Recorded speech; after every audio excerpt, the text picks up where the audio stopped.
You can display an estimate on screen just the way it will look when printed on paper. I'll click on the Print Preview button. You can click on Zoom In to get a closer look.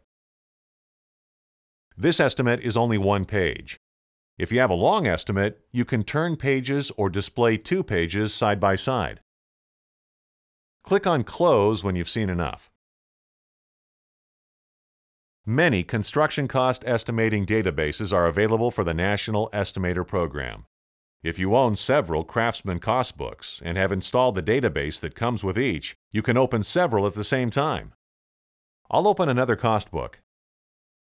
I've got all these cost books installed and can have all open at the same time. I can use figures from any of these cost books in any estimate. Each has about 500 pages of labor and material costs. Your default cost book opens automatically every time you begin using National Estimator. The last cost book installed becomes the default. For me, that's the construction cost book. But that's easy to change. Save time by changing your default to the cost book you use most. Now, here's how to make that change. I'll click on Utilities and Options and the General Settings tab. Here's my default cost book. Click Select to see other choices. These cost books are installed by default under Program Files, Craftsman, and National Estimator. But I'm satisfied with the default I've got. National Estimator cost books include hundreds of pictures.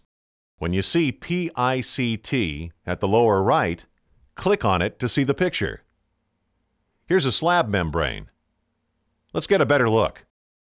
Click on PICT again, and the picture is gone. To show pictures automatically, click on View and Show Pictures. Now, if you aren't interested in pictures, click them off.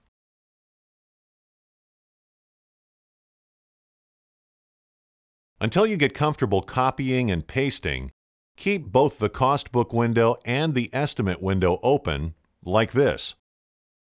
But copying and pasting works just as well when you're in the full cost book window, like this. I call this blind pasting. For example, let's add concrete to Estimate 2. I'll scroll up to Concrete for Slabs. The slab for this job will be 4 inches thick.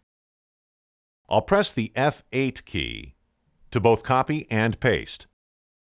F8 is the same as copy and paste. I'll type a quantity of 100 and click on OK. You're probably wondering where that concrete got pasted. The screen isn't split, so you can't see the estimate. I'll explain in the next frame. I'll click on the Estimate Window button so the estimate fills the screen. And here's your 4-inch concrete slab. Every estimator makes mistakes, and the Undo button is an easy way to reverse those errors. Suppose I wanted to undo pasting of the concrete for this slab. I'll click on the Undo arrow, and the concrete slab is gone.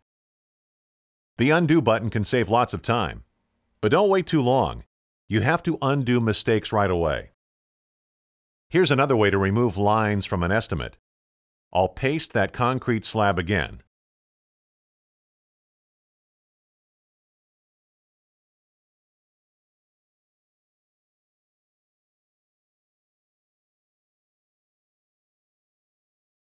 Let's cut these lines out of the estimate. I'll select the lines I want to delete, and then click on the scissors on the toolbar.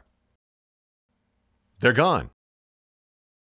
But we want those lines, so I'll click just before the subtotal line, and I'll click Paste. We'll paste just above the subtotal line.